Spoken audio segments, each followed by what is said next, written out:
Shalom and welcome to the weekend edition of the Daily Dose of Hebrew. We're nearing the end of Jeremiah chapter 7. In verse 30, we saw that the Lord had brought his judgment upon the people. He had rejected them because of their placing their abominations in the temple of the Lord itself.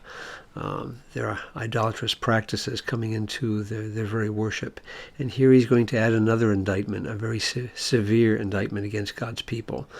It's a very strong verse. Let's go ahead and read it in Hebrew as we get started.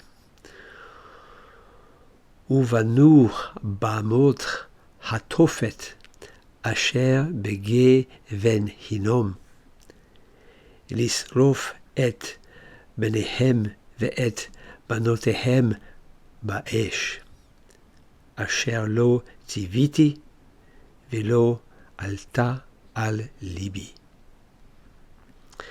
So we find this vav conjunctive right here. This is basically the equivalent of a simple vav, but it takes this shurek form simply because of the bait. Some of you remember that rule. And what we have here is a perfect, and it's not a perfect consecutive because it's continuing the perfect from the previous verse as well. So it's a perfect third common plural with this us affirmative at the end, and it's a kal from our verb bana, meaning to make or to build, and the hay drops off. So, and they built bamut, high places. Very common word. Bama, usually like this. Actually, I think the Septuagint may translate it as a singular, using a singular instead of a plural. But they built high places. And then perhaps in apposition, it might be construct, but it looks to me a little more like it's an apposition. They built high places. That is, ha-tofet. So tofet is actually being used as a proper name here, proper noun.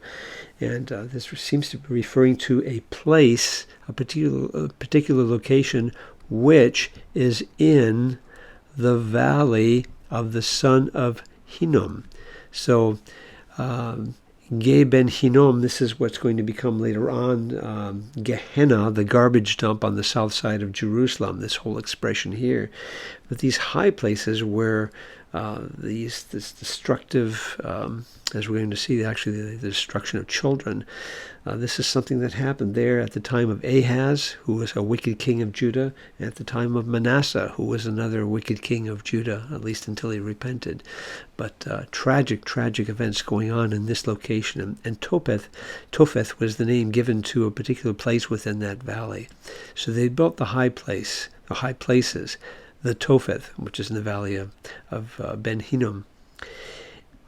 In order to, now here we had, last verse, we had a question about the purpose. Does lamed always express purpose or sometimes result? In this case, it's clearly indicating purpose. In order to burn, this is a kal infinitive construct from the verb saraf, meaning to burn. And to burn what? Well, unfortunately, here's your two direct object markers, here and here.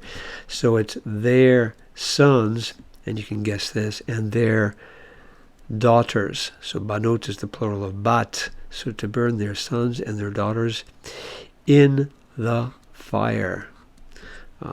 With fire, but obviously more almost a locative sense here, in the fire. This abominable practice of sacrificing one's own children in order to appease the gods and establish one's own well-being. Something that still continues to this day in different forms in different societies, obviously. Which, this whole concept, which did not, there's a negative, I did not command. So what do we have here? There's just a T. So here we have a perfect first common singular, and it's a PL. We're used to seeing that with the verb sava. So usually again sava with a hey, final hey, leaves, in this case, leaves a yod is what we see there. So which I did not command, and negation again. What do we have here? It looks like the verb Allah, and it is. What we have here is a perfect.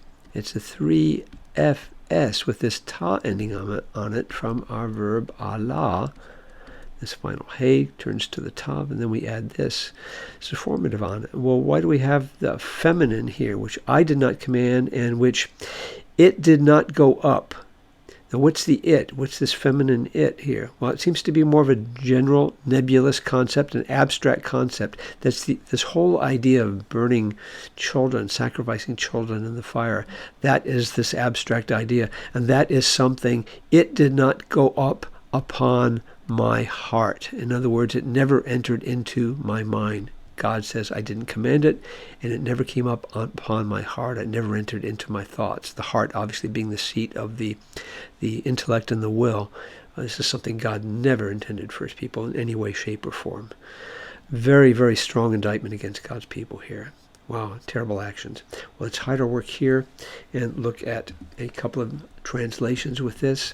The NIV. They have built the high places of Topheth in the valley of Ben Hinnom to burn their sons and daughters in the fire, something I did not command, nor did it enter my mind. There's very little variation with any of our modern translations. There's not too much else you can do with this except abhor what we're reading about here. New English Bible from Britain. They have built a shrine of Topheth, the high places, because that's basically what that amounted to. A shrine of Topheth in the valley of Ben Hinnom, at which to burn their sons and daughters. To burn, but this is exactly what's going on. That was no command of mine, nor did it ever enter my thought, for my mind, for my heart in the Hebrew sense. A tragic thing that occurred numerous times in the history of God's people, and many other, obviously, pagan nations around them. They adopted the pagan practices. And as I mentioned, it's still something in different forms which is continuing today. Very strong indictment, and Jeremiah has more to say as he brings this chapter to a conclusion, so check back with us soon as we continue in our work in the weekend edition of the Daily Dose of Hebrew. Shalom.